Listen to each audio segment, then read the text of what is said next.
What's up, YouTube? We're back with another bit.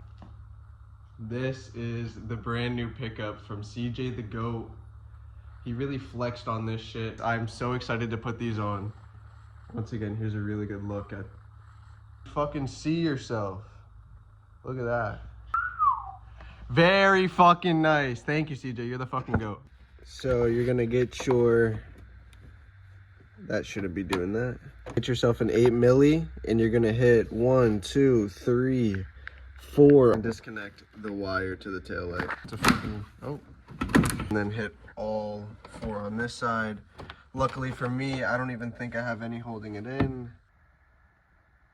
2 out of 4 secured on this side, and then we have 2 out of 4 secured on this side. Oh my goodness. My rims are so fucking dirty. They're not even chrome anymore. They're just like brushed metal. They look like shit.